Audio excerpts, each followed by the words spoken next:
Bismillahirrahmanirrahim. Assalamualaikum warahmatullahi wabarakatuh. Waalaikumsalam warahmatullahi wabarakatuh. Warahmatullahi wabarakatuh. Perkenalkan, saya Siti Nurhayati. Di sini saya akan menyajikan hasil penelitian saya, yaitu yang berjudul Gambaran Profil Pelajar Pancasila dalam Cerita Fiksi pada buku tematik kelas 3, tema menyayangi tumbuhan dan hewan.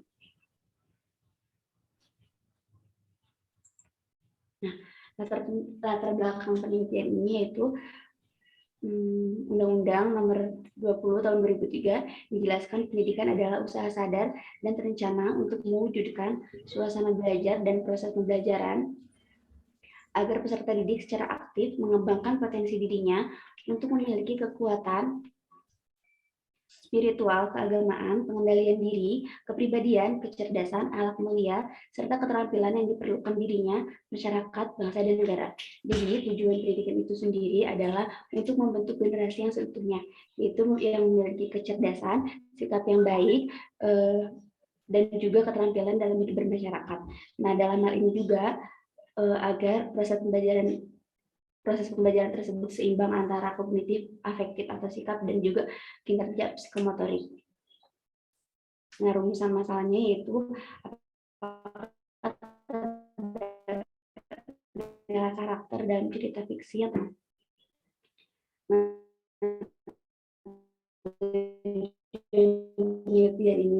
penelitian pendidikan dalam cerita fiksi pada buku tema kelas 3, tema menyayangi tumbuhan dan hewan. Nah, metode penelitiannya yaitu jenis pendekatan penelitian menggunakan kualitatif, teknik analisisnya yaitu deskriptif, dan subjeknya cerita fiksi. Nah, alasan mengambil subjek cerita fiksi yaitu karena teks cerita fiksi adalah salah satu genre karya sastra yang cerita hasil rekaan atau dugaan imajinasi pengarang, dan cerita fiksi ini juga selain berfungsi untuk menambah wawasan, suatu bacaan yang untuk menambah wawasan, juga suatu bacaan untuk hiburan, dan selain itu upaya penanaman nilai, salah satunya yaitu nilai karakter. Nah, langkah analisisnya yang pertama melakukan perumusan masalah, mencari tahu masalah apa yang akan diambil, lalu menentukan jenis informasi atau data yang sesuai dengan masalah, lalu menentukan prosedur pengumpulan data. Nah, prosedur pengumpulan data ini berupa dokumen yaitu buku tematik kelas 3. Lalu melakukan pengolahan data yaitu melakukan analisis isi pada cerita fiksi yang ada pada buku tematik. Lalu yang terakhir melakukan pengambilan keputusan berdasarkan hasil analisis data, yaitu menentukan makna teks mana yang sesuai dengan nilai karakter. Lalu hasil dan pembahasan. Hasil penelitian ini berupa muatan nilai karakter yang terdapat dalam teks cerita fiksi pada buku tematik kelas 3 sekolah dasar yang diterbitkan oleh Kementerian Pendidikan dan Kebudayaan edisi revisi tahun 2018 dengan tema menyayangi tumbuhan dan hewan. Yang pertama yaitu beriman bertakwa kepada Tuhan Yang Maha Esa dan berakhlak mulia. Nah, nilai karakter ini adalah nilai karakter pada peserta didik untuk memahami dan menerapkan akhlak yang baik, juga untuk mengetahui pengetahuan agama. Salah satunya yaitu terdapat elemen akhlak pribadi. Nah, lalu yang kedua ada bergotong royong. Bergotong royong yaitu nilai karakter pada peserta didik, yaitu kemampuan untuk melakukan kegiatan bersama-sama agar kegiatan tersebut lancar dan mudah. Nah, pada nilai karakter bergotong royong juga terdapat elemen kepedulian, gotong royong, dan berbagi. Nah, kesimpulannya, berdasarkan hasil penelitian dan pembahasan, dapat disimpulkan bahwa pembentukan nilai karakter pendidikan pada peserta didik dapat dilakukan di lingkungan sekolah. Yang dapat dilakukan adalah ketika proses pembelajaran peserta didik membaca fiksi pada buku pelajarannya. Cerita fiksi selain berfungsi sebagai hiburan, juga berfungsi sebagai penanaman nilai karakter pada peserta didik. Nah, nilai karakter yang terdapat dalam cuplikan teks cerita fiksi pada buku tematik kelas 3 menyayangi tumbuhan dan hewan adalah nilai karakter beriman bertakwa kepada Tuhan Yang Maha Esa dengan elemen akhlak pribadi. Nah, awak pribadi yang mulia adalah seperti rendah hati, pemaaf, berani mengakui kesalahan, baik hati, murah hati, tulus, ramah, arif, dan bijaksana. Lalu nilai karakter bergotong royong dengan elemen kepedulian, yaitu elemen gotong royong itu sendiri, lalu elemen berbagi. Nah, dari keseluruhan nilai karakter yang terdapat dalam teks cerita fiksi tersebut, yaitu nilai yang paling dominan adalah nilai kepedulian. Terima kasih. Sekian dan terima kasih.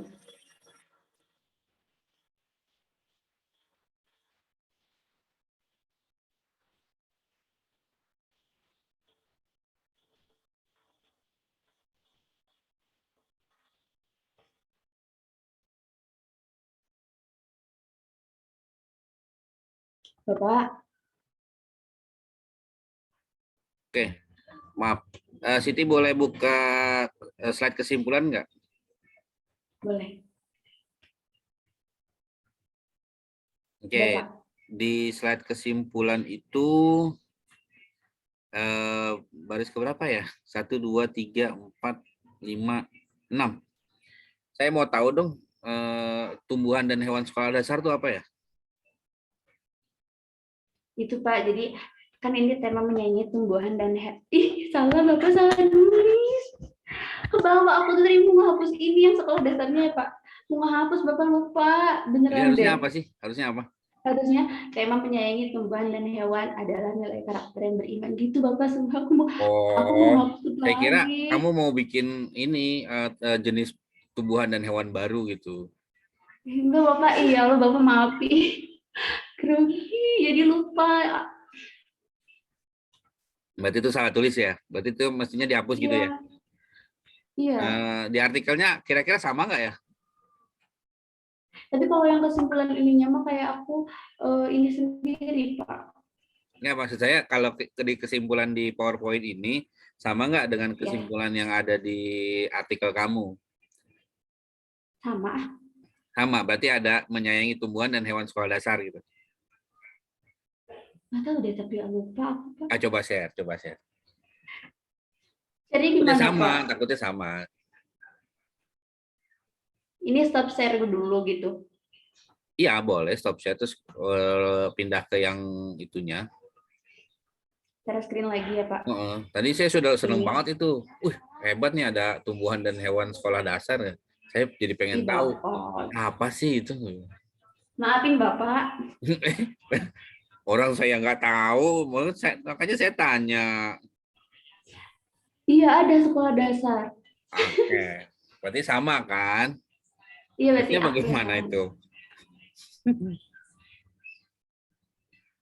Maafin Bapak. Oke, pertanyaan yang kedua. Eh, Kira-kira dari penelitian ini, saran buat penelitian berikutnya apa ya? Saran buat penelitian berikutnya. Iya, sarannya apa ya? Sarannya semoga saran. Oh di sini nggak ada sarannya ya Pak? Emang harus pakai saran?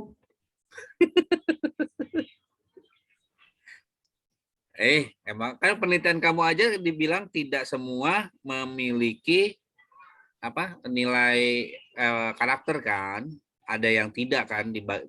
Coba deh kamu baca baik-baik. Iya Dalam iya teks betul ini Pak. ada yang tidak memilih apa? Tidak muncul nilai karakternya. Berarti Iya. penelitian berikutnya disarankan apa?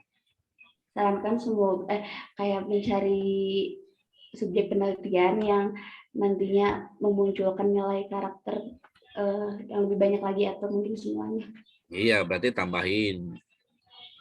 Sampaikan saran Pak. Ya, mau ngasih saran nggak? Aku Pak kedengeran tuh berisik di sini. Ya, mau kasih saran atau tidak ini? Makanya saya tanya, Oh iya. ini kamu ngasih saran apa enggak sih dalam penelitian ini atau udah aja gitu? Tapi emang harus ada sarannya Pak. Ya, uh, kalau penelitiannya merasa belum lengkap, maka kasih saran. Kalau penelitiannya ngerasa sudah lengkap, ya artinya tidak perlu kasih saran lagi. Tapi kalau saya lihat dari kamu ada nilai-nilai yang tidak ditemukan kan, Ya berarti emang nggak ada di bukunya. Nah, berarti kan harus ngasih saran. Oh iya. Karena ada yang tidak Ya kan ditemukan. nanti aku tambahin saran ya. Ya, itu aja saya pertanyaannya, 2 itu aja. Tapi keren loh Nurayati, tulisannya bagus. Ya. Bagus nih Nurayati. Kan konsul, Pak. Hah? Kan konsul. Wah, ini kan tulisan kamu sendiri. Saya belum pernah lihat tulisan begini. Emang kenapa, Pak? Seru aja bacanya. Dari malam saya, oh iya seru juga ya gitu. Ini harusnya ini nih, berani nggak nanti terbit ya? Ah, apa, Pak? Nanti diterbitkan. Kapan? Ya bulan ini juga. Berarti harus ditambahin saran gitu ya, Pak? Dibener-benerin gitu dulu. Iya, nanti kirim aja kayak itu deh. Sama 2 orang temennya ntar. Kalau nggak ada temen, supaya dapat gratisan. iya, iya. Nanti ditanyain. Oke, itu saja. Terima kasih. Paparannya singkat, padat, dan kurang dari 7 menit juga. Nah, pertanyaan saya juga cuma 2, tapi ya ternyata error. Saya pikir saya akan menemukan jenis baru. Oke. Makasih ya Pak masukannya. Sama-sama. Berikutnya berarti silakan share screen. Aduh lupa lagi saya intip lagi lah. Viva? Iya Pak.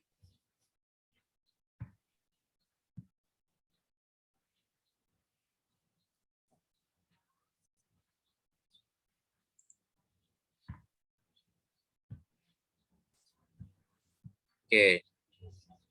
Udah siap Viva ya? Saya mau nunggu dulu. Karena harus hitung 7 menit. Ada 20 detik lagi, sabar ya. Mudah-mudahan nggak grogi nih ya. Mudah-mudahan sudah dipastikan tidak ada yang ini ya, ada keliru-keliru ya. Gitu. Tipe-tipenya mudah-mudahan tidak ada ya. Ya, silakan Hopipa dimulai. Bismillahirrahmanirrahim. Assalamualaikum warahmatullahi wabarakatuh. Assalamualaikum warahmatullahi wabarakatuh. Perkenalkan, nama saya Hopipa Silpiani dari PGSDC semester 5. Di sini saya akan mempresentasikan hasil analisis saya, yaitu tentang bimbingan baca pada anak sekolah dasar. Di sini terdapat pendahuluan, yaitu membaca merupakan kebutuhan manusia dalam kehidupan masyarakat yang semakin kompleks.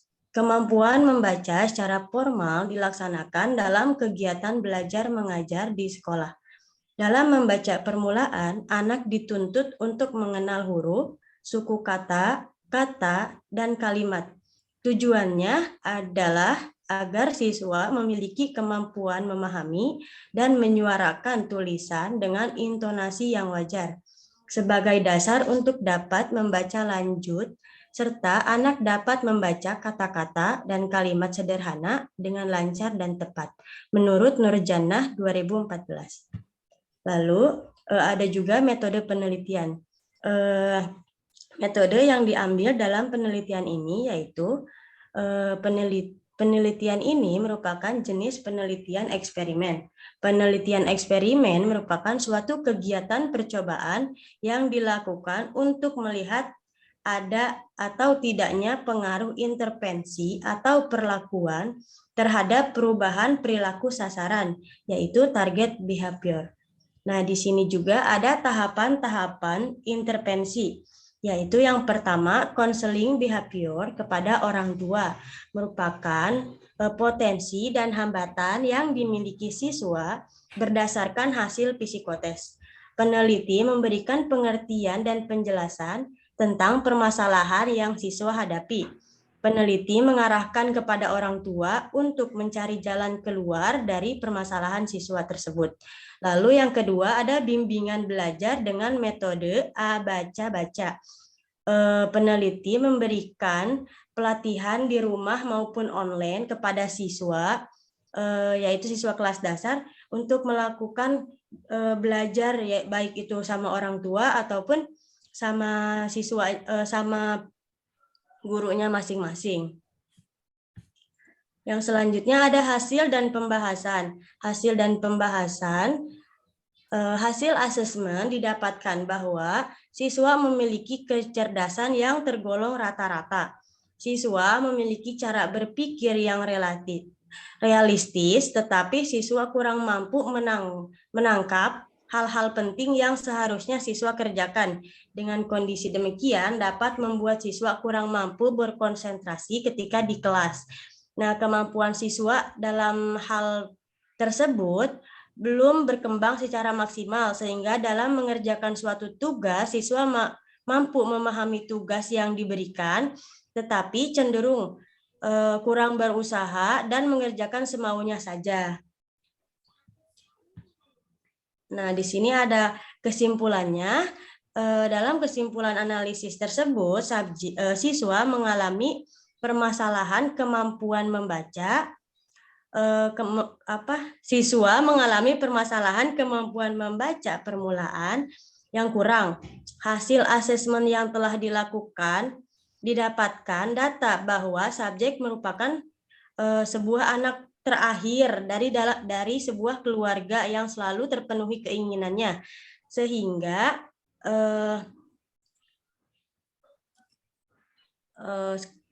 selalu dilayani ketika di rumah menimbulkan dampak berupa kemampuan praktis subjek belum terarah secara maksimal, sehingga didapatkan hasil bahwa kecerdasan siswa juga kurang mendukung kecerdasan verbal, sehingga dalam mengerjakan tugas siswa kurang bersungguh-sungguh dan mengerjakan seadanya.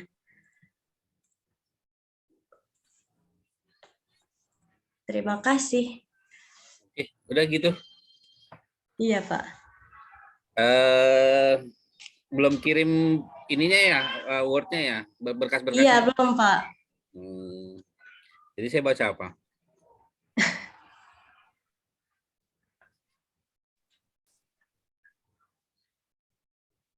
Apa mau dikirim sekarang, Pak? Ya kirim coba sekarang. Iya.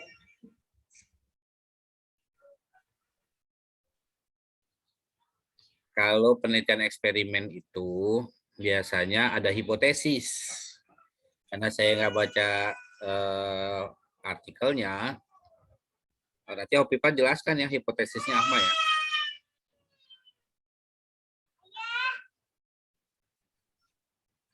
Bentar, Pak.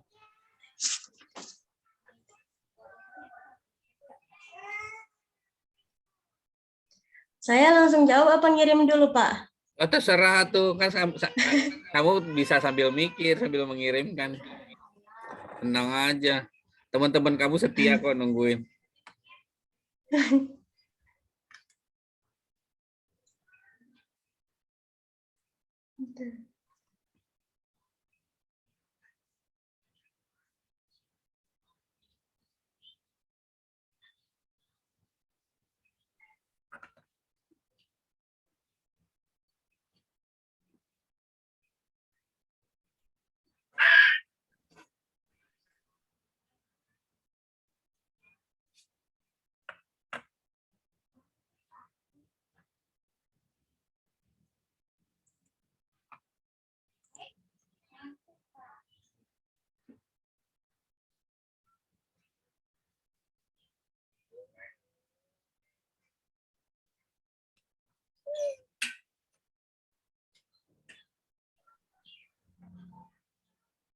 Ikan nice.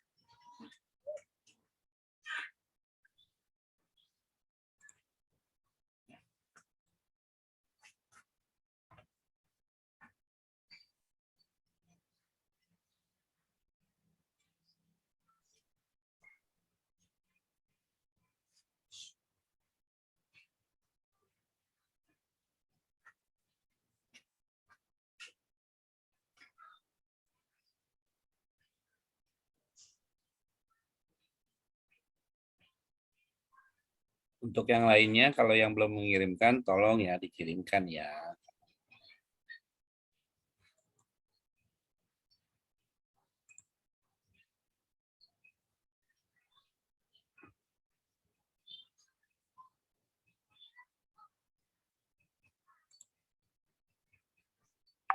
Aku sudah ngirim ya, Pak.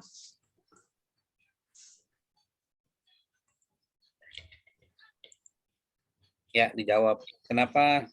Nah, hipotesisnya apa ya? Eh,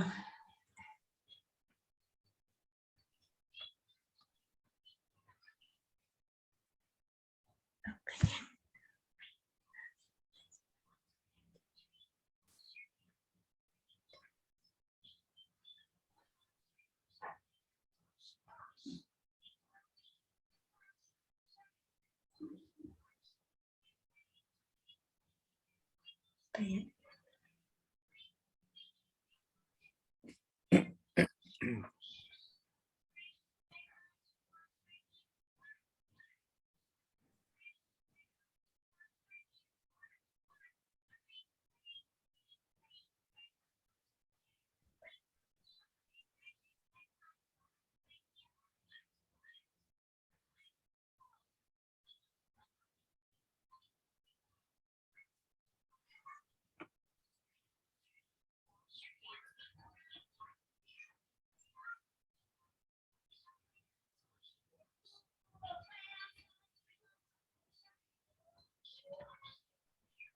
Hipotesis itu kan jawaban sementara ya, Pak ya? Iya, hipotesis di dalam penelitian kuantitatif itu ada namanya hipotesis statistik dan hipotesis deskripsi. Nah, sekarang hipotesisnya apa ya?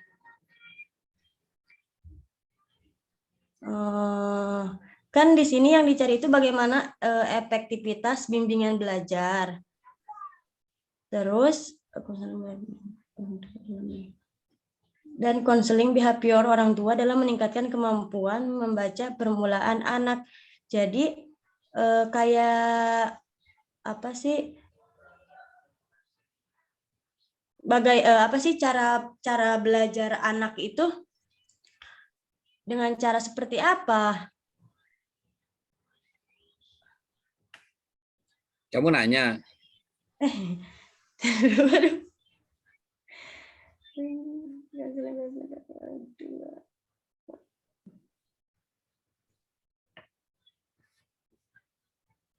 Yang pertanyaan saya hipotesisnya apa?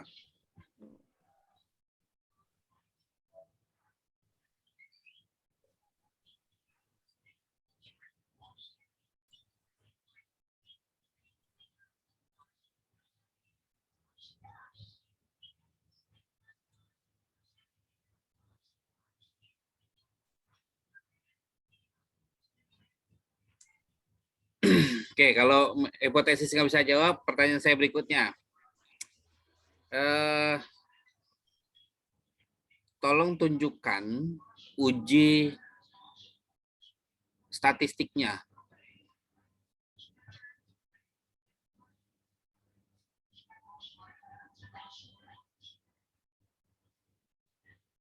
Statistik.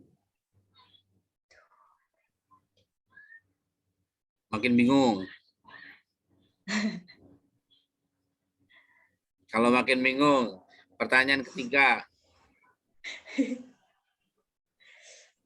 Data penelitian kamu ini berupa apa sih?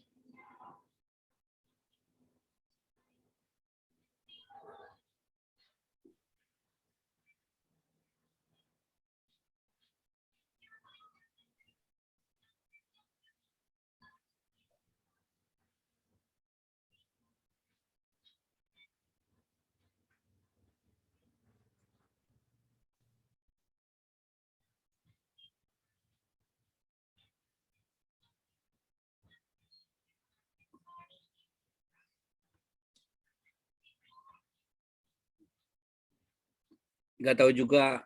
Terus yang tahu apa, Pipa?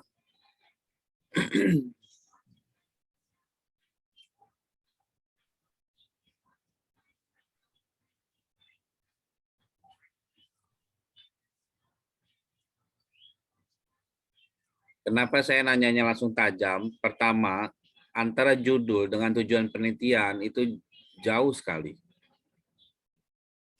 Nggak sinkron. Kamu mau neliti apa jadinya?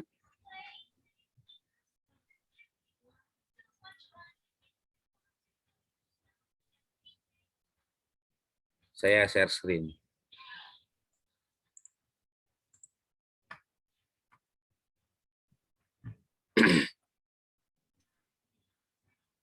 Kamu nulis bimbingan baca pada anak.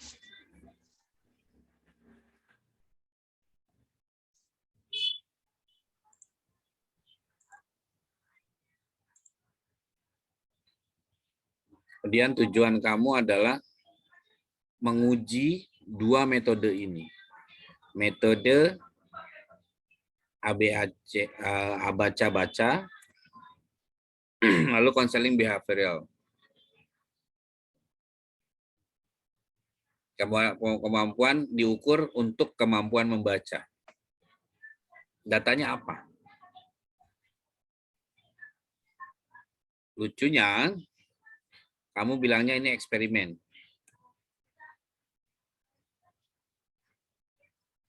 Jadi antara judul, tujuan, dan metode ini nggak sejalan.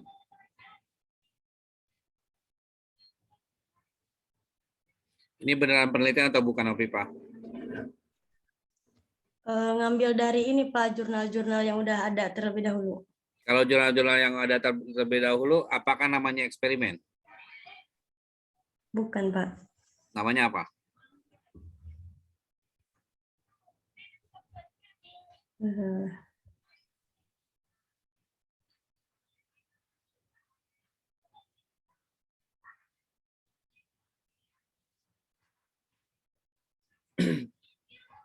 Kalau menurut kamu mata kuliah metodologi penelitian hanya bisa selesai dengan kopas, mohon maaf, kamu salah milih dosen.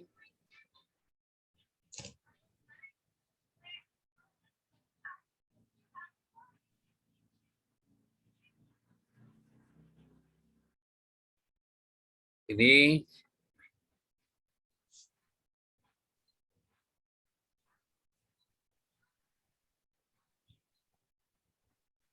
saya mau komen apa lagi ya? Aduh. Kemana aja, Neng?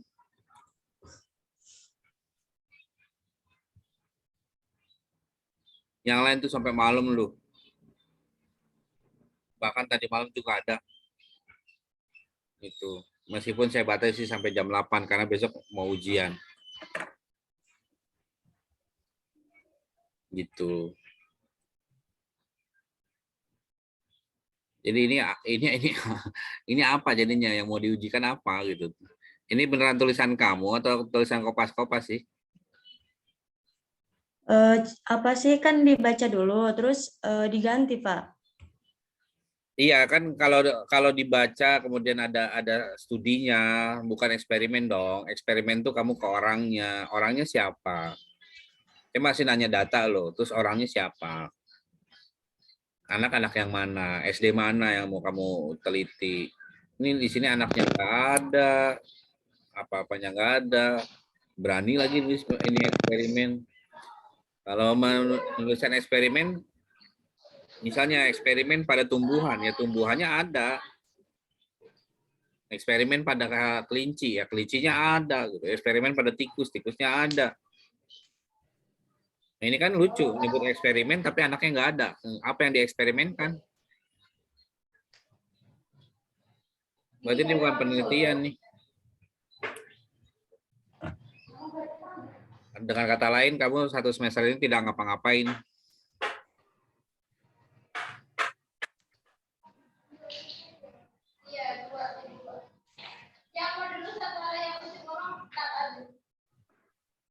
Ya, Pipa ya. Berarti sampai jumpa tahun depan aja ya. Ya Pak.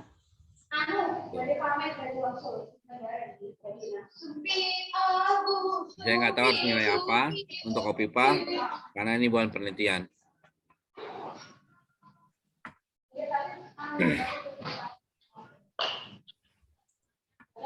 Oke,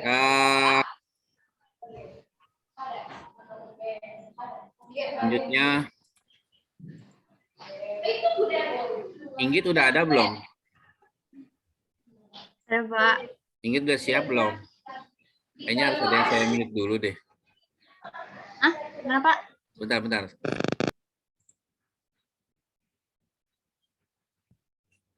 Oh, udah di mute. Oke, Inggit bisa share? Ya Pak, bentar.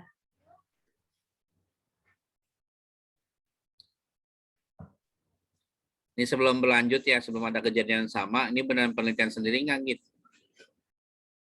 Penelitian sendiri Pak, terjun langsung. Ada Ya. dokumentasi juga. Ya. Bentar.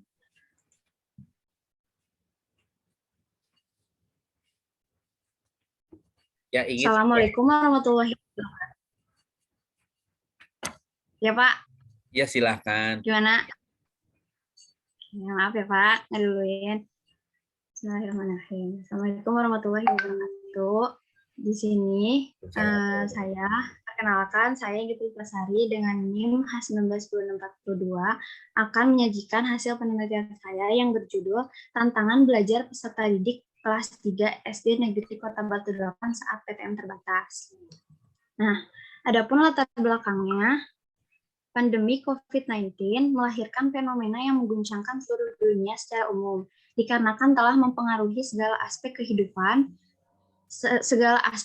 manusia. Pembelajaran tatap muka atau PTM yang biasa berubah menjadi PTM terbatas. Artinya, pembelajaran tatap muka yang dilakukan harus menerapkan prokes pencegahan COVID-19. Hal tersebut harus dipenuhi oleh setiap sekolah yang ingin menjalankan pembelajaran tatap muka agar dengan adanya kebijakan baru ini dapat mengembalikan para siswa ke sekolah dengan tetap memperhatikan kesehatan semua orang agar pembelajaran dapat berlangsung secara aman. PTM terbatas juga merupakan pembelajaran yang tidak perlu dilakukan secara penuh dalam sehari seperti biasanya, namun diatur sesuai kebutuhan di sekolah masing-masing. Penentuan harinya pun tidak perlu setiap hari. Adapun masalahnya, apakah tantangan atau kesulitan belajar yang dihadapi peserta didik saat PTM terbatas? Saat PTM terbatas, tujuan penelitian ini untuk mengetahui tantangan belajar yang dihadapi oleh peserta didik kelas 3 SDN Kota Batu 8 saat PTM terbatas. Metodenya, penelitian ini menggunakan metode penelitian survei. Penelitian survei merupakan penyelidikan yang dilakukan untuk mendapatkan fakta-fakta dari gejala yang ada dan mencari keterangan-keterangan secara faktual baik tentang institusi sosial, ekonomi, politik dari suatu kelompok atau suatu individu. Nah, sedangkan pendekatannya menggunakan pendekatan kualitatif. Pendekatan kualitatif adalah penelitian yang bersifat deskriptif dan cenderung menggunakan analisis. Proses dan makna lebih ditonjolkan dalam penelitian kualitatif. Landasan teori dimanfaatkan sebagai pemandu agar fokus penelitian sesuai dengan fakta di lapangan. Teknik pengumpulan datanya yaitu teknik kuesioner, wawancara, dan dokumentasi. Kuesioner dilakukan dengan membagikan pertanyaan-pertanyaan yang berkaitan dengan tantangan belajar dan berisikan jawaban dengan pilihan ya atau tidak. Wawancara dilakukan untuk mengetahui berbagai tantangan yang dihadapi oleh peserta didik berdasarkan pendapat pribadi. Sedangkan dokumentasi sebagai bukti mendukung dari data yang telah diperoleh selama berlangsungnya penelitian yang berupa lampiran data berisi identitas siswa, hasil kuesioner dan wawancara, serta foto maupun rekaman suara.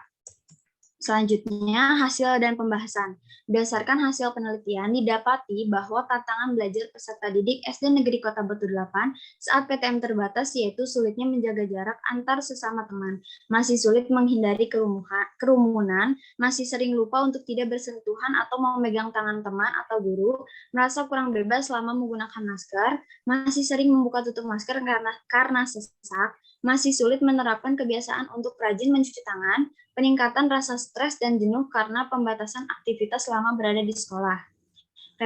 Kesimpulannya, PTM terbatas adalah gambaran pembelajaran yang sekiranya cukup efektif guna menanggulangi keadaan saat ini, dikarenakan dalam pembelajaran yang dilakukan terdapat interaksi secara langsung antara guru dengan peserta didik, walaupun terbatas. PTM yang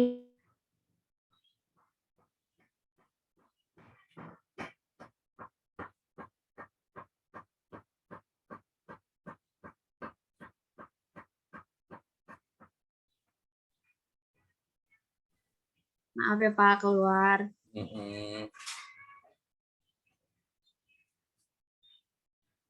Checking lagi bentar, Pak. Lanjut ya, PTM yang diterapkan di sekolah menggunakan hybrid learning, di mana sistemnya menggabungkan antara dua metode ataupun lebih saat pembelajaran berlangsung, yaitu dengan menerapkan PTM terbatas tetapi masih diikuti dengan pembelajaran daring seperti sebelumnya. Dapat disimpulkan bahwa tantangan belajar peserta didik saat PTM terbatas dapat terjadi dikarenakan kondisi pandemi yang sedang terjadi sekarang ini, sehingga menyebabkan tantangan yang ada belum dapat sepenuhnya teratasi dikarenakan sekolah lebih memfokuskan kepada perbaikan psikologis peserta didik dan untuk mencegah adanya learning loss.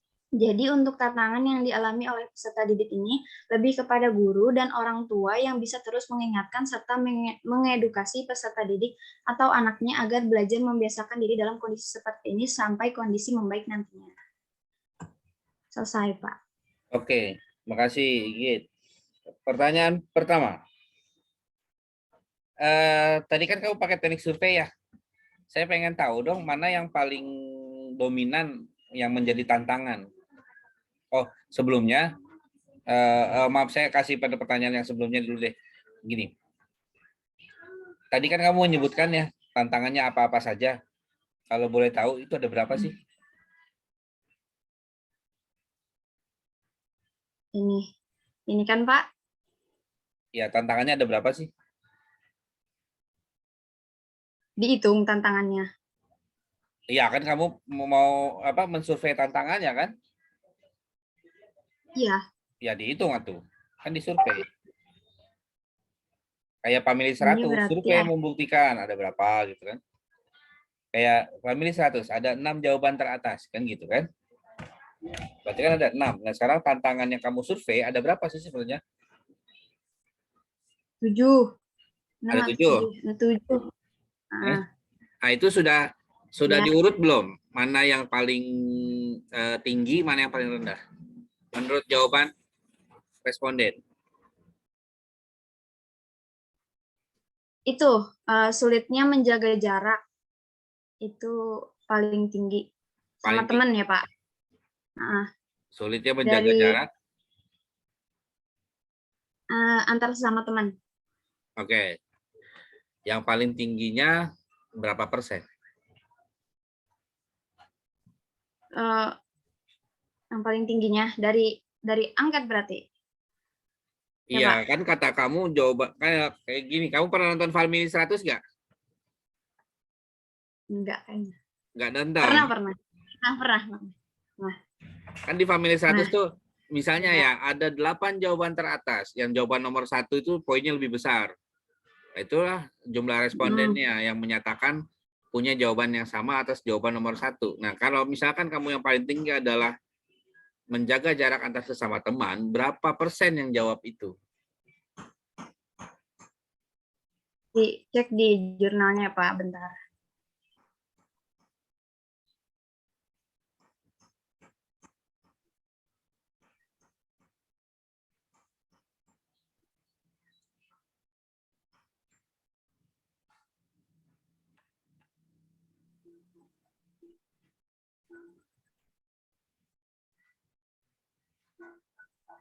%85%. 85%. Nah, yang paling kecil apa? 23 orang. Yang paling kecil ini. Yang nomor 7, yang nomor 7-nya apa?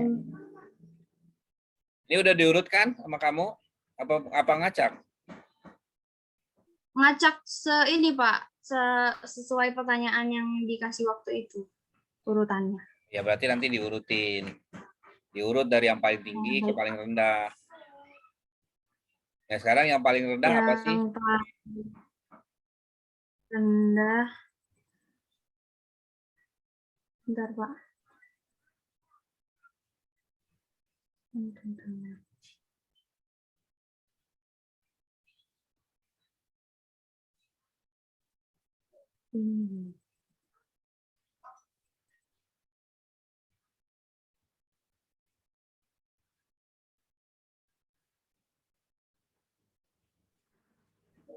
Merasa kurang bebas karena menggunakan masker 74%. Berapa persen? 74. Wow, Jadi si anak-anak tuh bingung Pak, maksudnya artinya tuh apa. Jadi pas diwawancara lagi ditanyain, kalian tadi ngisi nggak apa kalau misalkan ngerasa kurang bebas pakai masker? Enggak, katanya gitu. Padahal sebenarnya dia ngerasanya iya, jadi hasilnya sedikit Pak. Padahal sebenarnya iya, jadi gimana ya? kan nggak Namanya tahu anak-anak, gimana. ya maksudnya karena pertama tuh mungkin karena itu pertama jadi belum pengalaman ngasih gimana cara ngerjainnya. Jadi mereka tuh ngiranya ini nggak ngerasa ini nggak ngerasa kurang bebas ini, padahal mah pada ngerasa kurang bebas orang berkali-kali dibuka maskernya Pak. Jadi gitu sebenarnya mah. Ya, tapi kan perlu Gitu. nih yang namanya survei. Survei itu kan sebenarnya udah dicontohkan, adanya kuis family 100 itu contoh. Artinya ada rentang berapa sampai berapa dari nomor 1 yang paling tingginya apa, yang paling rendahnya apa. Kalau tadi kamu nyebutkan 74 berarti 85% paling tinggi untuk kategori jawaban teratas, 74% untuk kategori jawaban terbawah. Berarti sangat ini ya, sangat sulit banget itu ya. Emang nggak ada yang cuma 2% gitu atau 3% gitu? Nggak ada kayaknya Bapak. Maksudnya Oke. kayak setengahnya lah, nggak sampai 2 atau 4 orang bang. Gitu.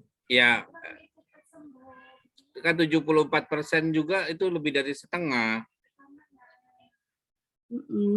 Iya. Yang paling Maksudnya rendahnya nggak ada 74% kamu bilang. Itu benar ya 74 atau bukan? Atau jangan-jangan ini tidak dihitung? dihitung Bapak 18 orang dari 27 orang.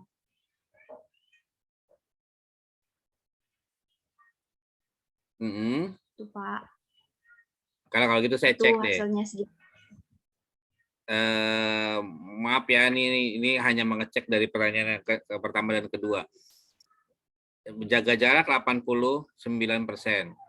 Sulit menghindari kerumunan itu berapa persen? Sulit menghindari kerumunan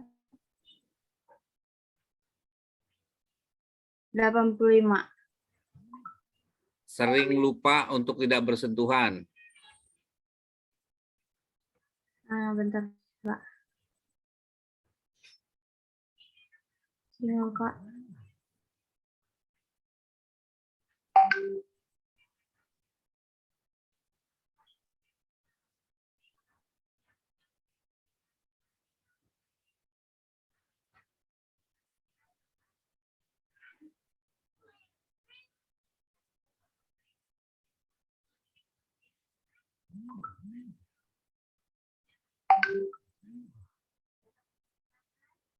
Berapa? Nah, Bentar Bapak. nggak dihitung. Iya ngurutinnya soalnya. Ya, diurutin. Oke, nanti kamu jadi PR tuh, diurutin, direvisi. Pertanyaan terakhir. Diurutinnya Pak. Apa bedanya Ya. kurang bebas selama menggunakan masker dengan masih sering membuka tutup masker karena sesak? Dalam sudut pandang tantangan, apa bedanya kurang bebas selama menggunakan masker dengan masih sering membuka tutup masker karena sesak? Kalau menurut saya, kalau misalkan masih kurang bebas itu, dia mungkin nggak terlalu nggak cuma dalam pikirannya aja ngerasa kurang bebas sesak tapi nggak dibuka. Tapi kalau misalkan buka tutup masker itu, otomatis ya dibuka maskernya, ditutup lagi, dipakai lagi, dibuka lagi gitu Pak. Iya, saya sih belum menemukan apa hubungannya dengan belajar.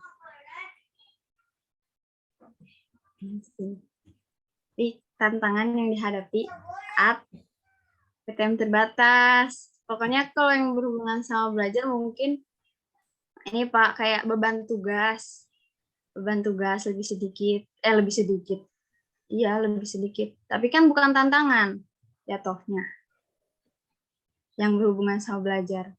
Jadi ini kan dalam sudut pandang peserta didik. Iya kan, tantangan belajar peserta didik. Yang pertama, yang salah satunya adalah merasa kurang bebas selama menggunakan masker.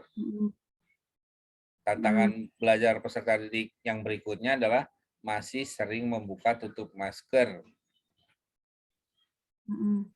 Saya sih masih bingung nih, ini kenapa ini dua hal ini disebut tantangan, lalu apa bedanya?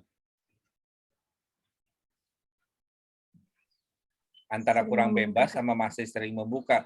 Bukannya karena kurang bebas akhirnya sering membuka ya?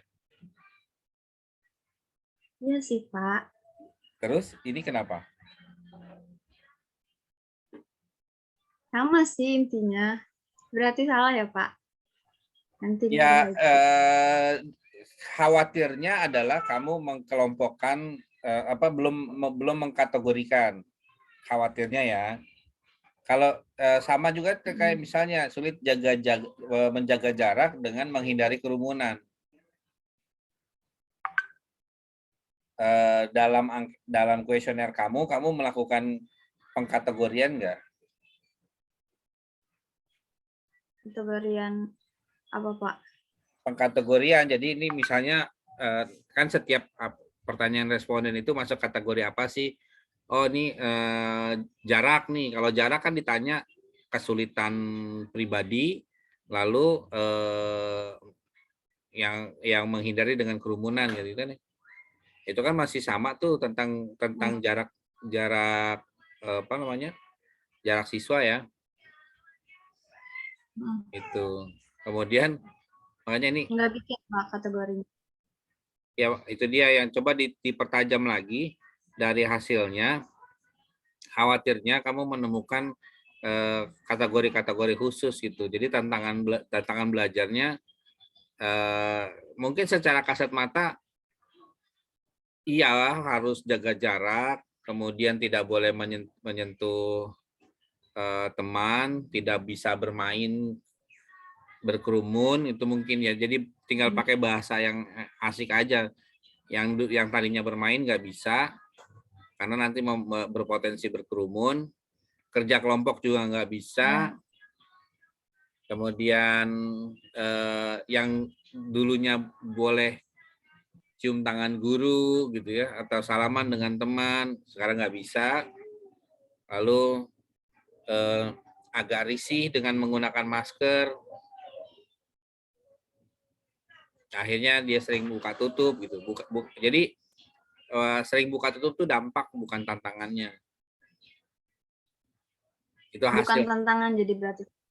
Ya dalam pandangan saya ya, karena kamu tadi bilang kan mereka tuh nggak bebas, akhirnya buka tutup kan gitu kan. Tadi kamu nyampaikannya itu, artinya karena kurang bebas itu siswa itu melakukan apa? Berarti kan itu hasil. Gitu. Lalu Sebab akibat gitu ya, Pak? Iya kan, akibatnya jangan ditulis. Tantangan itu kan sebab semua. Gitu. Tantangan belajar daring apa? Internet lemot, PC-nya rusak gitu, atau PC-nya lola. Kemudian boleh juga kuotanya habis. Itu kan beda-beda. Internet dengan kuota itu beda. Kalau internet ada yang di luar, kalau kuota itu urusan device masing-masing. Boleh jadi karena sering hujan, akhirnya gangguan sinyal. Itu juga termasuk tantangan-tantangan. Nah, kalau PTM terbatas, oke, kalau misalkan cuci tangan itu masih bisa oke. Kemudian jaga jarak masih oke. Nggak bisa pegang tangan, itu oke. Kurang bebas, saya harus apa ya? Harus kalau sebagai pembaca akan lebih banyak bertanya yang dimaksud dengan kurang bebas menggunakan masker gimana?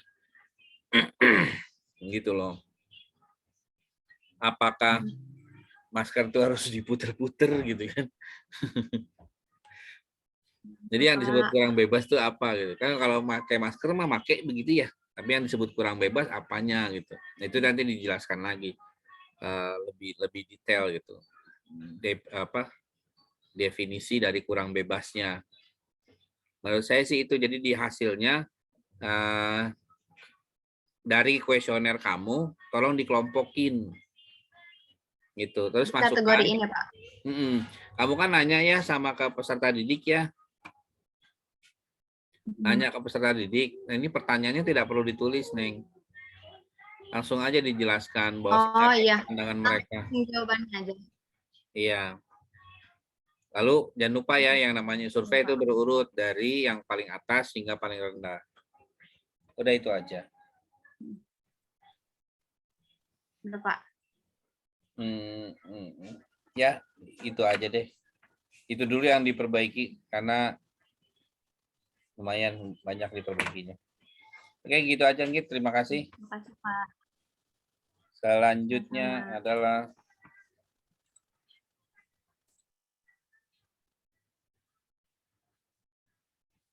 siapa ya?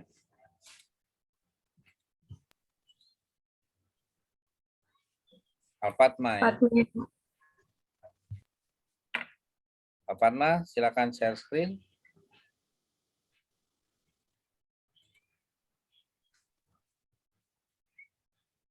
Sebentar, Pak.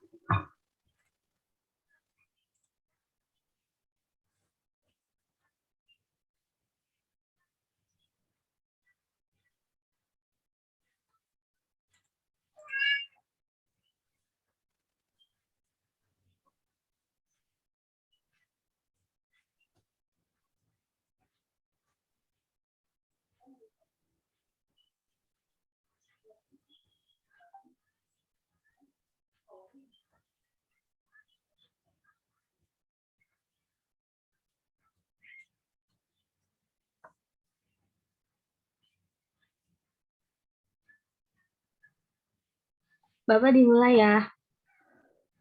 Saya belum lihat ininya nih. Bentar. Hasil share screen-nya belum muncul. Oke. Ya, silakan Fatma dimulai. Bismillahirrahmanirrahim. Assalamualaikum warahmatullahi wabarakatuh. Assalamualaikum warahmatullahi wabarakatuh.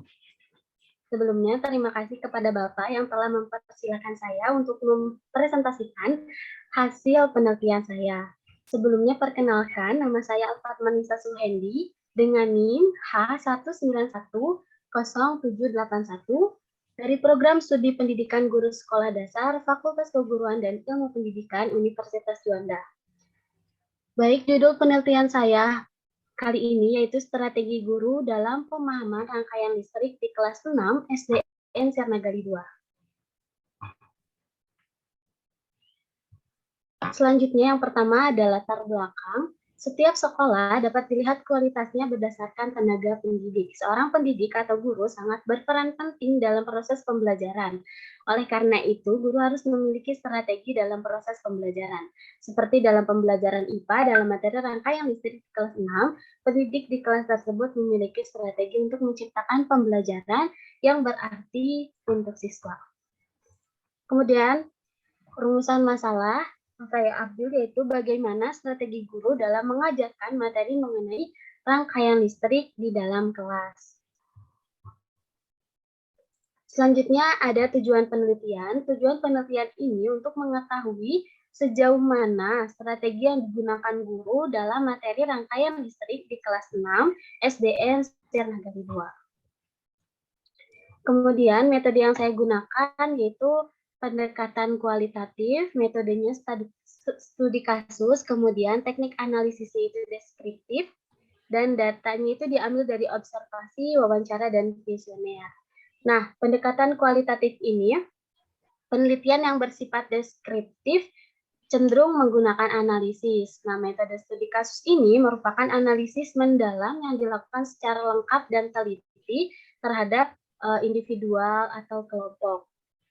Nah, kemudian data yang saya ambil ini berdasarkan observasi dari RPP, kemudian wawancara terhadap guru, dan kuesioner yang diberikan kepada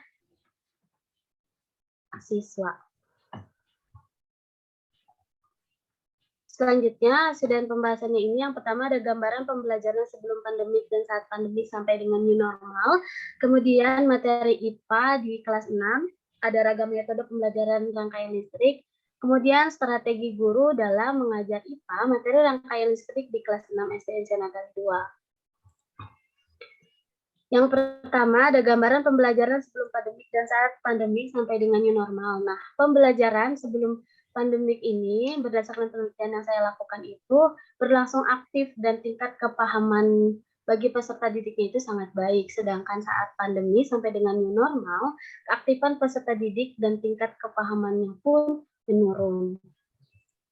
Kemudian di sini ada materi IPA di kelas 6 ini. Yang pertama ada ciri khusus makhluk hidup, kemudian perkembangan makhluk hidup, keseimbangan ekosistem, pelestarian makhluk hidup, benda dan sifatnya, perubahan benda, kemudian energi dan perubahannya, penghemat energi, tata surya, dan terakhir rotasi dan revolusi bumi.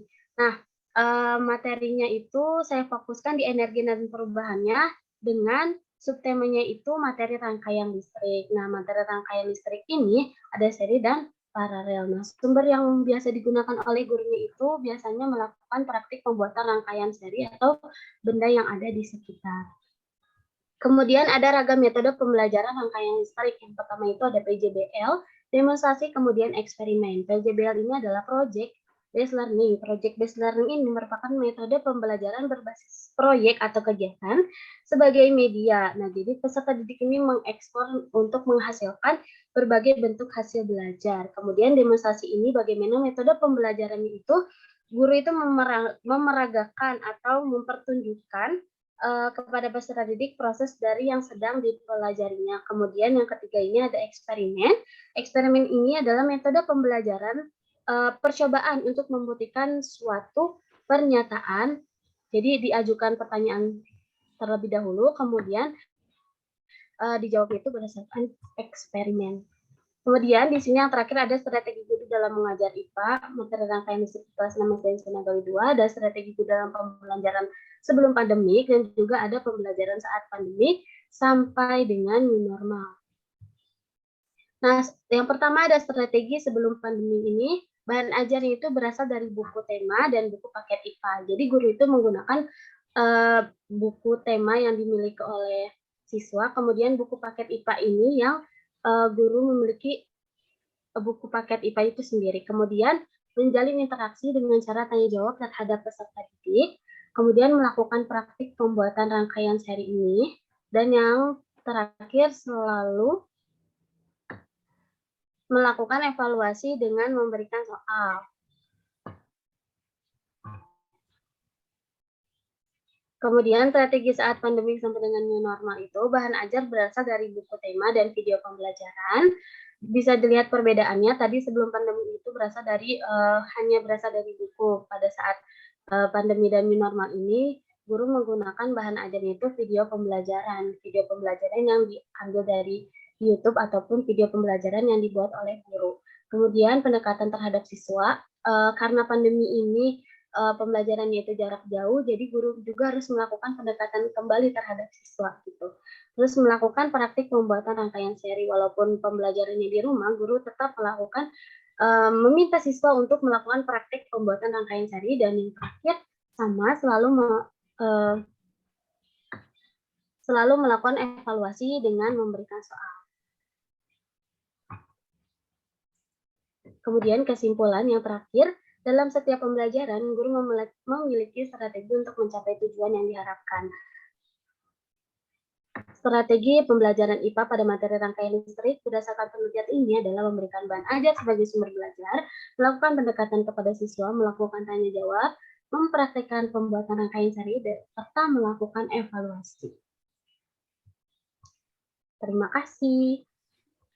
Ya, Fatma boleh share artikelnya nggak di screen? Boleh, Pak. Sebentar.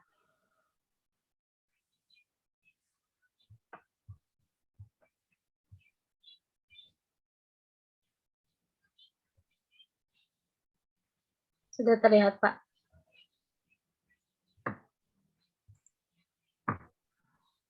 Belum deh kayaknya. Stop share, Oh, terus belum. share ulang.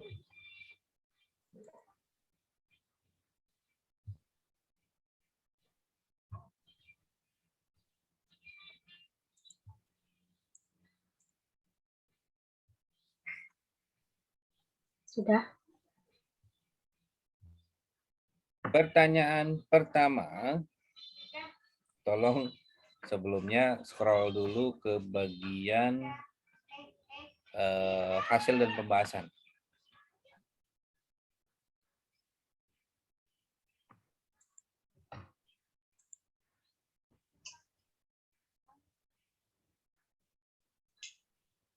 Oke.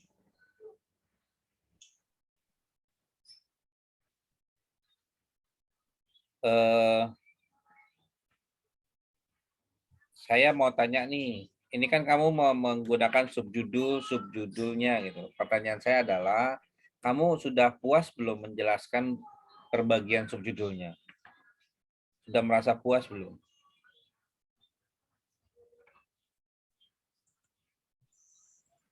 Puas itu dalam arti kata ngerasa udah tuntas belum ngejelasinnya? Belum sih Pak, tapi kalau berdasarkan penelitian kayak udah masuk semua gitu. Ada dua versi ya, belum tapi udah gimana ya jadinya ya? Kayak mungkin kalau misalkan apa ya, penelitiannya lebih lagi kayak masih kayak belum gitu sih Pak, sebenarnya belum puas, masih ada lagi gitu yang harus dijelasin. Oke, kira-kira kalau di gambaran pembelajaran ini yang mau kamu jelasin apa? Kan di sini tuh baru ibunya itu ngejelasin tatap muka yang kayak secara menyeluruh gitu kan efeknya kayak gitu. Yang apa sih yang tatap muka? Nah, jadi belum bertanya lebih lanjut mengenai apa yang pandemi ini gitu loh Pak. Yang menurut kamu kurang apa?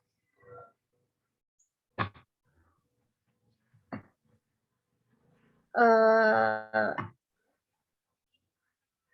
Pembelajaran saat pandemi, situasi gambaran saat pandeminya Pak sampai new normal. Ya. Terus yang subjudul kedua, pertanyaan kedua, yang materi IPA kelas 6 kalau nggak salah, apa maksud kamu dengan mendaftarkan 1 sampai 10 ini?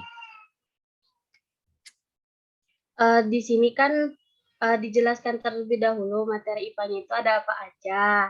Baru nanti Fatma dijelasin kan di bawah ini ada fokus dalam penelitian ini adalah materi energi dan perubahannya gitu Pak. Biar kayak ngasih tahu dulu semuanya materinya, terus baru nanti difokuskan gitu di bawahnya. Oh, dijelaskan ya. Berarti itu udah dijelaskan belum sama kamu? Di sini Pak yang fokus penelitian ini adalah materinya itu poin ke-7, energi dan perubahan, pada submaterinya itu rangkaian listrik. Kayak gitu bukan Pak? Kalau kayak gitu udah. Tadi kan Gitu. katanya semua materinya mau dijelaskan oleh kamu. Oh, Di materi kelas 6 itu Pak, ada apa aja? Katanya dijelaskan. Menurut kamu tuh udah dijelaskan belum? belum. Kayak Itu kenapa cuman mau dijelaskan? gini doang. Katanya mau dijelaskan. Jadi enggak dijelaskan, soalnya cuman kayak ini doang, satu gitu ciri khusus. Gitu. Kirain tuh maksud dijelasinnya itu kayak gitu. Oh, itu mah nyebutin ya, Pak.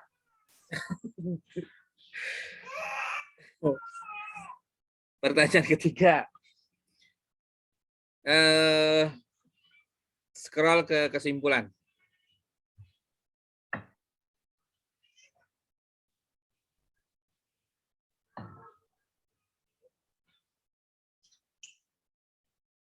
Nah, oke.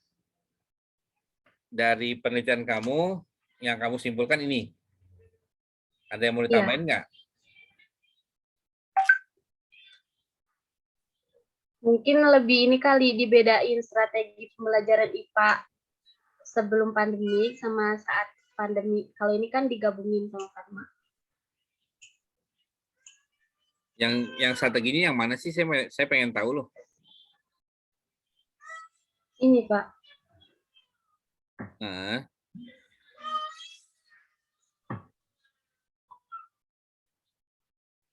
coba sebutin yang mana strateginya.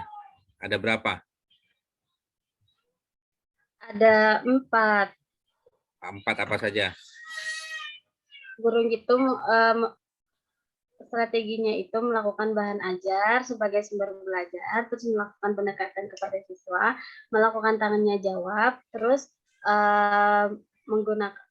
melakukan pembuatan rangkaian seri, serta melakukan evaluasi. Maaf Pak, ada 5. Aduh, 4 apa 5 jadinya nih. 5 Bapak, 5.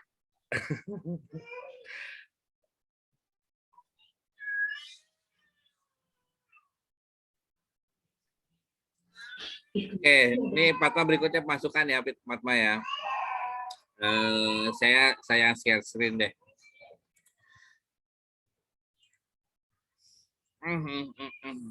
Oh, karena stop dulu ya Pak. Emang nggak kelihatan? Kelihatan kali. Kelihatan.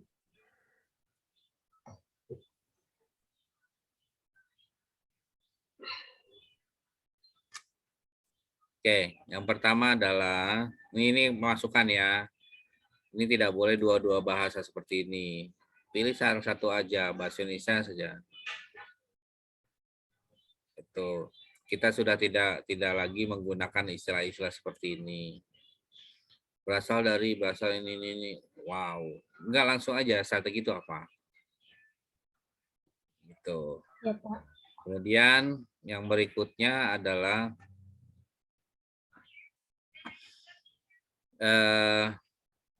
pada hasil di sini kalau disebut gambaran pembelajaran sebelum pandemi, saat pandemi, lalu new normal, otomatis tidak bisa diwakilkan oleh hanya 3 paragraf. Jadi sebelum pandemi paling tidak kamu tuntaskan. Sebelum pandemi itu gambarannya apa? Ingat, di sini kamu langsung diterapkan pada pembelajaran rangkaian listrik. Jadi sebelum pandemi untuk rangkaian listrik gambaran pembelajarannya seperti apa? Saat pandemi pembelajaran rangkaian listrik seperti apa? Untuk new normal pembelajaran rangkaian listrik itu gambarannya seperti apa? Nah, Iya Pak. artinya inilah gambaran pembelajaran. Kalau secara logika sederhana, ketika sebelum pandemi, mungkin anak-anak bisa berkelompok, ya, bikin mengumpulkan bahan-bahannya, kerjakan di sekolah dengan dipandu oleh guru, memasang rangkaian-rangkaian listrik karena boleh bersentuhan. Saat pandemi, karena belajarnya dari rumah, mungkin hanya ditunjukkan aja di layar. Ini loh Bu, rangkaian listrik saya. Nah, belajarnya karena itu berdasarkan video, lalu belajar juga bareng sama orang tua, itu seperti itu. Lalu itu yang diterangkan oleh kamu. Nah, new normal itu seperti apa? Artinya tatap muka juga terbatas, kontak fisik juga terbatas. Artinya mungkin kerjakan di rumah yang menjadi tugas individu. Jadi saat pandemi sudah mulai tugas individu, hanya disajikan lewat komunikasi digital. Pada saat new normal, yang dikerjakan di rumah dibawa ke sekolah, ditampilkan, tapi ngerjainnya sendiri. Berbeda dengan yang sebelum pandemi, yang semuanya serba berkelompok. Itu perbedaannya harus jelas di dalam penggambaran subjudul ini. Dan ini tidak bisa cukup dengan 3 paragraf. Terlebih ada di paragraf kedua, kamu langsung mengutip jawaban dari responden kamu. Dan tidak perlu nyebut Ibu Eva, siapa dia. Langsung aja guru kelas 6 gitu. Nggak boleh menyebut nama. Karena dia bukan subjek penelitian, melainkan kontributor. Nah, kemudian materi IPA di kelas 6, ingat di atas kamu ini langsung pada fokus pembelajaran rangkaian listrik. Materi IPA di kelas 6 ini kamu langsung fokus penelitiannya. energi dan perubahannya itu kamu jelaskan secara umum, isinya apa saja. Lalu fokusnya adalah pada rangkaian listrik. Yang dimaksud dengan rangkaian listrik untuk kelas 6 itu seperti apa? Apakah yang kamu maksud dengan rangkaian seri dan rangkaian paralel? Menggunakan apa? Nah, lalu metode pembelajaran rangkaian listrik, kalau kamu nyebutnya ada 3, PJBL, demonstrasi, dan eksperimen, ini bukan dicari pengertian, sekedar pengertiannya aja, Neng. Melainkan bagaimana PJBL ini ditugaskan kepada anak-anak. Seperti tadi saya kasih tahu mengenai pembelajaran pada saat new normal, bahwasanya anak-anak menjadi tugas yang harus dia bawa ke sekolah nantinya. Dia kerjakan di rumah, kemudian dia olah bersama orang tuanya atau dirinya sendiri, kemudian dia bawa ke sekolah untuk melakukan demonstrasi. Nah, pada saat demonstrasi itu melakukan eksperimen, apakah percobaan dia terhadap rangkaian listrik yang dia punya itu berhasil atau tidak. Nah, itu seperti itu gambarannya. Jadi ketiga-tiganya ini itu harus disambil dijelaskan. Tidak sekedar teori, tidak. Kalaupun nanti di sini kamu menyebutkan teori, teorinya siapa? Jadi PJBL ada pengertian, atau ini kan dalam metode ini peserta dia melakukan eksplorasi penilaian informasi, itu kan kata kamu. Tapi kalau PJBL merupakan metode pembelajaran berbasis proyek atau kegiatan sebuah media, ini pasti sebuah teori. Teori siapa? Harus mengutip. Demonstrasi adalah berarti teori. Teorinya siapa? Berarti harus mengutip. Metode eksperimen adalah harus mengutip. Nah, adapun strategi guru adalah fakta yang ada di lapangan, fakta yang ada di SDN Sirnagali, bagaimana dia melaksanakan. Jadi kalau yang di bagian atas adalah gambaran kamu, tidak perlu nanya sama Bu Eva, gambaran kamu tentang ragam belajar itu untuk anak-anak SD seperti apa, materi listrik itu seperti apa, lalu metode-metode yang dipakai untuk rangkaian listrik seperti apa. Lalu ada strateginya, strategi guru SD kelas 6 ini, atau si Bu Eva ini seperti apa? Apakah Bu Eva ini mengajar listrik sambil guling-guling? Bu Eva ini mengajar listrik sambil lompat-lompatan? Itu kan kayak gitu kan? Misalnya, nyala, berhasil lompat, dia lompat-lompat. Atau gagal, lemas. Itu kan ada tindakan-tindakan yang menyemangati ya. Jadi strategi guru yang di sini bukan lagi strategi guru pada pembelajaran sebelum pandemi, melainkan strategi guru pada saat kamu melakukan penelitian.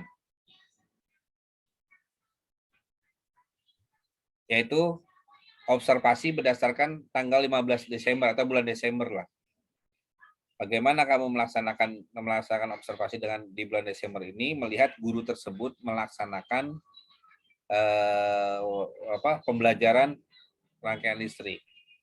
Jadi pandemi, new normal itu tidak perlu dipisah-pisahkan lagi, langsung bagaimana guru tersebut melaksanakan pembelajaran rangkaian listrik. Oke, asalnya dari buku, tambahnya video, tambahnya apa lagi, sehingga nanti strateginya adalah sumber belajarnya banyak, itu strategi. Ya, sumber belajarnya banyak, disebutkan dari mana saja. Lalu guru memberikan instrumen atau worksheet ya, atau worksheet kepada siswa untuk mengerjakan tahap ini, langkah-langkah. Jadi yang bisa dia pakai di rumah itu dibuat atau tidak. Kalau tidak ada, bagaimana dia memberitahukan langkah-langkah pembuatan proyeknya. Terus yang berikutnya adalah bagaimana anak-anak diundang untuk melakukan demonstrasi di depan kelas. Bagaimana yang kemudian bagaimana anak-anak diizinkan untuk melakukan eksperimen di kelas. Itu yang harus kamu tuliskan di sini. Jadi bukan ngelihat bahan ajar berasal dari ini, kemudian pendekatan terhadap siswa. Pendekatan seperti apa? Kan pandemi sama new normal nggak boleh deket-deketan. Gitu. Ya, jadi nanti akan kesimpulannya bukan yang ini ya, Neng, bukan memberikan bahan ajar sebagai sumber belajar, melainkan langsung fokus bahan ajarnya dari mana aja. bahan ajar disampaikan lewat komunikasi digital. Bahan ajar pendekatan kepada siswa lebih bersifat dibantu oleh smartphone atau dibantu oleh Google Classroom atau platform lainnya atau WhatsApp gitu. Lalu tanya jawabnya lewat mana? Tanya jawab hanya diberikan pada dua hal, boleh lewat WA, boleh juga tatap muka pada saat di kelas. Praktek pembuatan rangkaian serinya dilakukan di rumah. Atau siapkan barang-barangnya di rumah, lalu dirangkainya di sekolah. Itu begitu Panma. Jadi strateginya tidak umum seperti ini ya, memberikan bahan ajar sebagai sumber belajar. Ini nyaris kalau pada kesimpulannya seperti ini, kamu akan mendapati semua kondisi baik sebelum pandemi, pada saat pandemi ataupun nanti itu pasti akan sama. Karena ini bukan lagi strategi, melainkan memang sebuah kewajiban guru. Oke, gitu aja. Bapak jadinya nggak usah di strateginya itu nggak usah dibeda-bedain kan pandemi sama itunya, jadi langsung digabungin pembelajarannya strateginya itu. Untuk yang bagian 3 ya, ini. Iya, langsung aja, langsung pada saat observasi atau langsung pada saat penelitian, yaitu bulan Desember. Oke. Ya Pak. Oke. Kita ada apa? Ada satu lagi ya buat nanti kita akan break mungkin sekitar 10 menit bagi yang mau ke air gitu. Tapi setelah orang kelima. Bapak terima kasih ya. Iya. Assalamualaikum. Salam. Silakan Anissa di-share. Baik, Bapak.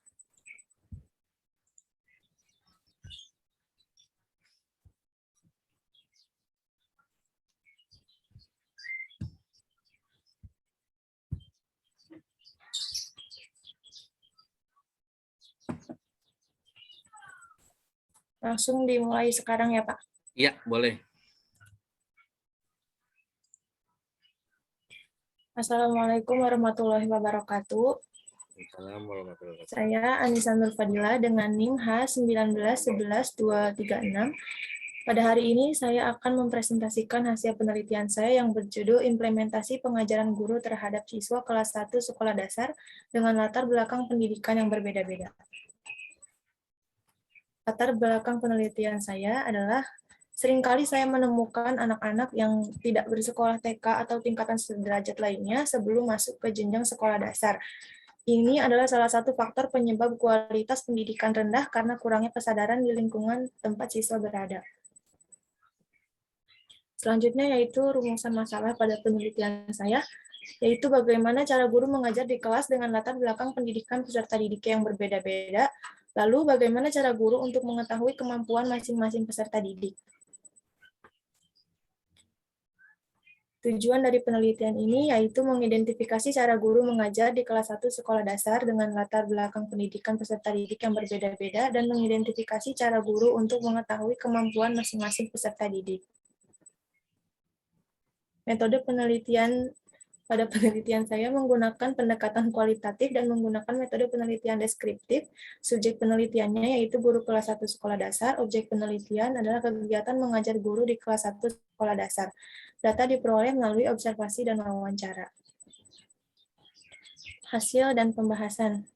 Berdasarkan hasil analisis data yang diperoleh melalui observasi dan wawancara yang dilaksanakan di SDN Bantarjati 1 Bogor, bahwa di sekolah itu tidak mewajibkan siswa sudah lulus TK atau PAUD. Bahkan ada yang tidak bersekolah sama sekali. Juga terlihat respon anak yang tidak bisa membaca selama pembelajaran berlangsung, hanya memperhatikan saja, tidak aktif bertanya seperti siswa yang lain. Maka dari itu, guru memberikan perlakuan khusus terhadap siswa yang belum lancar calistung, dengan cara para siswa tersebut membuat kelompok pada saat pembelajaran, lalu dibimbing secara intensif oleh guru. Adapun kurangnya kesadaran orang tua terhadap pendidikan anak sebelum memasuki sekolah dasar membuat guru kelas 1 di SDN Bantarjati 1 Bogor mewajibkan kepada setiap siswanya untuk mengikuti les di luar sekolah. Akan tetapi berhubung siswa SDN Bantarjati 1 Bogor berasal dari keluarga menengah ke bawah, guru mengadakan kelas tambahan sepulang sekolah. Kelas ini khususnya untuk siswa yang belum lancar calistung dan kelas ini gratis tidak berbayar.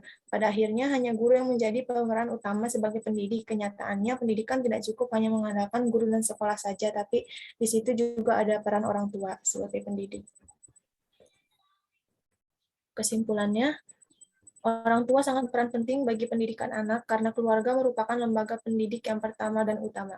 Akan tetapi tidak sedikit orang tua murid di SDN Bantarjati 1 tidak mempedulikan pendidikan anak. Mereka hanya mencukupkan pendidikan dari sekolah saja. Kurangnya pendidikan dari orang tua berpengaruh terhadap kemampuan peserta didik kelas. Perbedaan cara peserta didik dalam memproses informasi atau hal baru dapat berdampak pada perbedaan kemampuan peserta didik dalam berpikir, mengingat, dan menerapkan. Maka dari itu, guru sebagai pendidik di sekolah memiliki tanggung jawab yang sangat besar atas pendidikan siswa. Guru kelas 1 di SDN Bantarjati 1 Bogor memberikan perlakuan khusus terhadap siswa yang belum lancar calistung. Dengan cara para siswa tersebut membuat kelompok pada saat pembelajaran lalu dibimbing secara intensif oleh guru. Pendidikan tidak cukup hanya mengandalkan guru dan sekolah saja, tapi juga ada peran orang tua. Sekian presentasi penelitian dari saya, Bapak. Cepet ya. Oke, Anissa.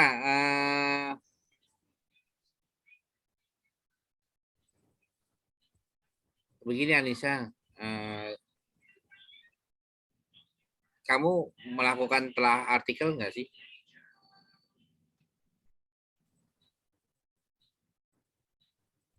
Telah artikel Maksudnya, penelitian terkait. iya, Siapa saja ya yang kamu kutip ya? Ada nggak penelitian terkait sebelumnya tentang implementasi pengajaran guru? ada, Bapak. Oke, kalau gitu tunjukin di Word-nya deh. Coba kamu share Word-nya. Tapi ada di HP. Kalau gitu saya yang share.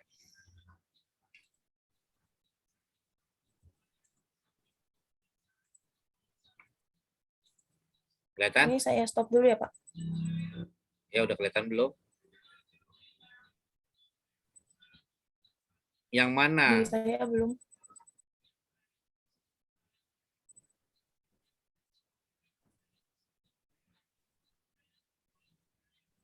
Oke, udah? Di Ya. mana kamu menuliskan penelitian sebelumnya?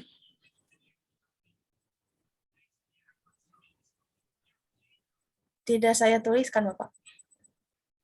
Kenapa? Tidak saya masukkan ke jurnal. Ada alasan?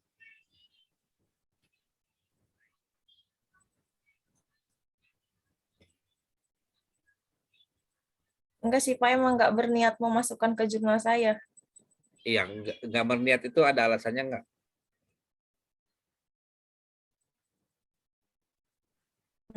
Tidak. Oke, kalau gitu jelaskan posisi penelitian ini dari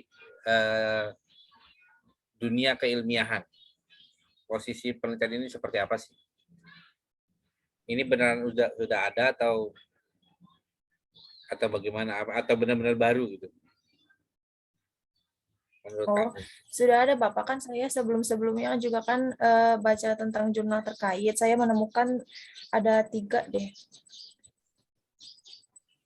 Nah, Tapi kalau yang lain, ini bukan penelitian ya, Pak. baru, maka wajib menuliskan penelitian-penelitian terkait supaya bisa mengetahui posisi penelitian ini di antara yang lain itu seperti apa. Apa bedanya penelitian ini dengan penelitian yang lain? Iya, baik. Ya, Pak. Kemudian pertanyaan kedua, di bagian hasil dan pembahasan ini kan kamu selesaikan dalam 3 paragraf ya.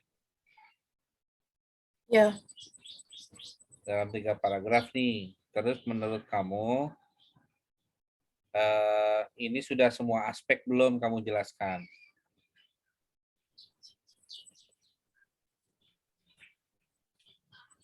kalau menurut saya aspeknya sudah ya Pak, karena tentang siswa, guru, dan juga orang tua, cuma cara menyampaikannya gitu Pak, masih kurang diperdalam lagi. Kalau aspeknya sudah, tapi cara menyampaikannya masih kurang dalam, dangkal banget Bapak. Penelitian kamu itu kan tentang implementasi guru terhadap siswa. Apa hubungannya sama orang tua? Karena orang tua juga sebagai pendidik. Ya kalau gitu jangan judul ini dong.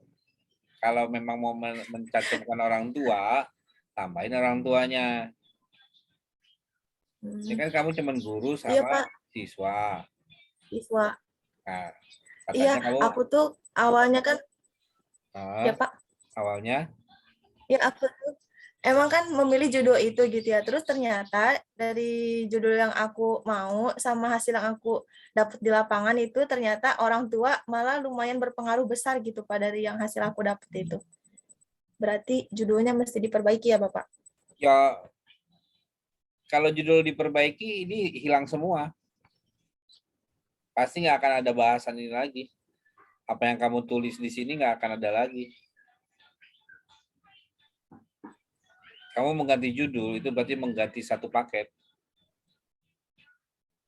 Maksudnya yang tambahin orang tuanya itu loh Pak. Kalau tahu mau tambahin orang tua gimana coba? Ayo.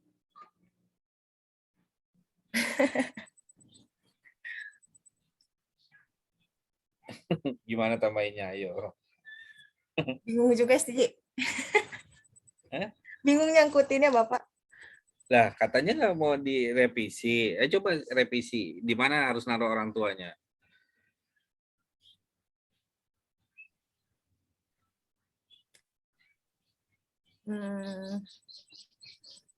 Tadi saya sempat seru dengan pemaparan kamu dibilang bahwasanya ada perbedaan perbedaan treatment ya antara mereka yang dari TK, mereka yang tidak dari TK. Ya. Terus adanya les tambahan. Gitu kan? Ya, itu kan cara-cara Iya, guru. Bapak.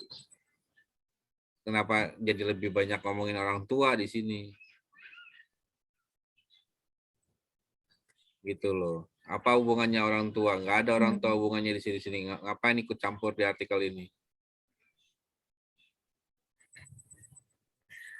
Oh, berarti judulnya tidak usah dirubah, tapi di hasil tuh yang orang tuanya dihapus gitu, Pak.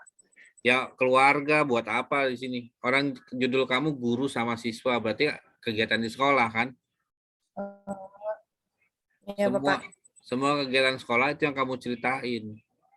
Makanya kalau kamu perhatikan dari penyaji-penyaji sebelumnya, itu sudah ada yang pakai namanya subjudul. Itulah yang membantu kamu supaya ini tuntas atau tidak. Kalau yang seperti ini hebat banget buat saya ya. Kok dalam tiga paragraf kamu merasa semua aspek sudah. Ternyata aspek yang kamu sebutkan di luar dari judul kamu. Itu pun hanya dalam 3 paragraf ya. Keren loh.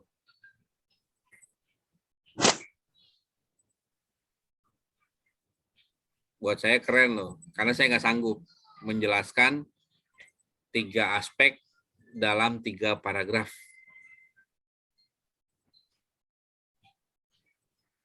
Enggak, Bapak, ini kurang mendalam, malah jauh dari kata mendalam. Ya, ini ya yang saya tandai ini ya. Nah, ini kan implementasi ya. Implementasi ngadain. Nah, implementasinya apa? Pas tambahan sepulang sekolah. Ya kan? Kenapa? Memang dari awal juga judul kamu agak aneh. Pendidikan yang berbeda-beda, ternyata pendidikan latar belakang pendidikan siswa yang berbeda-beda. Kan seakan-akan di sini saya membacanya implementasi pengajaran guru nih yang pertama ya, pengajaran guru terhadap siswa kelas 1 dengan ini melekatnya ke guru. Latar belakang pendidikan yang berbeda-beda. Perasaan guru kelas 1 cuma satu. Guru kelasnya, nggak berantem itu guru kelas 1. Saya bilang, bagaimana seorang guru kelas 1 punya latar belakang pendidikan yang beda-beda. Kayak kamu guru jadi guru kan cuma PGSD doang. Latar belakang pendidikan kamu S1. Emang ada yang latar belakang pendidikan yang ngajar anak-anak itu emang ada yang latar belakang pendidikannya SMP gitu? Kayak apa sih?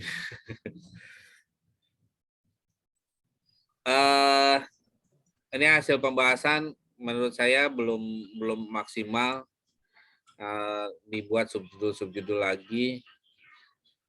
Saya masih ada kesempatan kamu sampai tanggal 30 Januari untuk perbaikan ini dengan lengkap ya. Dan saya harus membatasi 3.000 kata ya. Ini kan cuma 1.600 kalau nggak salah. Ya. 1.300. 3.000 kata saya batasi, mohon maaf. Karena yang lainnya ada yang sampai 5.000, ada yang sampai 6.000 gitu. Wah, keren banget tuh yang lainnya. Terus keluarga, kemudian orang tua itu dihilangkan karena penelitian kamu tidak membahas itu. Penelitian kamu hanya fokus pada bagaimana guru mengajarkan siswa dari intake yang berbeda. Saya nyebutnya intake. Intake itu adalah kualitas diri siswa yang beragam. Coba baca aja tentang intake itu apa. Ya, Pak. Oke. Ini jadi bukan latar belakang pendidikan ya. Mereka semua memang belum masuk SD gitu. Karena kan di bawah SD itu tidak ada sekolah namanya, itu hanya sekedar sekedar hiburan. Sekedar kelompok bermain. TK atau PAUD bukan kategori jenjang yang lain gitu. Kan dia masih Dikdas, pendidikan dasar. SD masih Dikdas. Gitu. Jadi bukan latar belakang pendidikan, mungkin intake itu artinya mereka yang dari bimbel, mereka yang dari PAUD, atau mereka yang dari TP ya, taman bermain gitu, kelompok bermain gitu.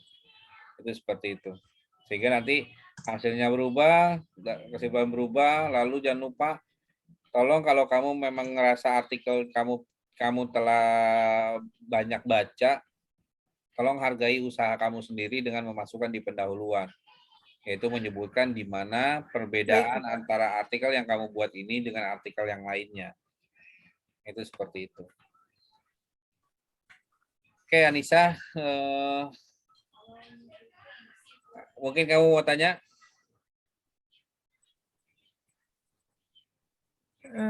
Untuk saat ini tidak ada, Pak. Nanti mungkin dikonsul. Oke, tinggal tujuannya tolong diubah. Kalau misalkan kamu bilang, ini yang terakhir yang saya kaget juga, ternyata tujuan kamu jadi aneh juga. Cara guru mengajar di kelas 1. Ini mengajar di kelas 1 maksudnya kelas tambahan kah atau selama jam sekolah itu tuh. Atau maksudnya cara guru mengajar siswa kelas 1. Oh iya. Nih, kamu yang mana ya? Tinggal itu aja deh gitu. Kamu pikirkan aja yang menurut kamu yang kamu lakukan gitu. Karena kamu di sini bilangnya adalah melakukan observasi di sekolah tersebut. Sekolah apa sih namanya? Bantarjati ya? SDN Bantarjati. Ya, kayak gitu. Oke, otomatis ini jangan sampai ada tulisan gini nih. Pelaksanaan pengajaran dilakukan oleh guru belum optimal dikarenakan kurang dukungan dari orang tua. Aduh, apa hubungannya? Para yang dikritisi guru, terus gurunya kamu malah menyimpulkan bahwasanya kurang dukungan orang tua. Lah, orang guru yang bermasalah kok. Jangan-jangan gurunya nggak bisa ngajar.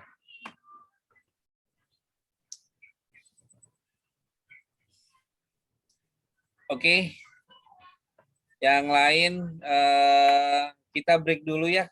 Nanti kita jam 10 mulai lagi. Saya pause recording dulu, stop recording dulu. Saya end meeting, nanti saya akan memberikan link terbaru. Kita jam 10 akan kembali lagi untuk melanjutkan di kelompok berikutnya. Oke? Baik, Bapak. Ya, terima kasih. Saya mohon maaf, langsung end meeting for all. Oke, Assalamualaikum. Waalaikumsalam.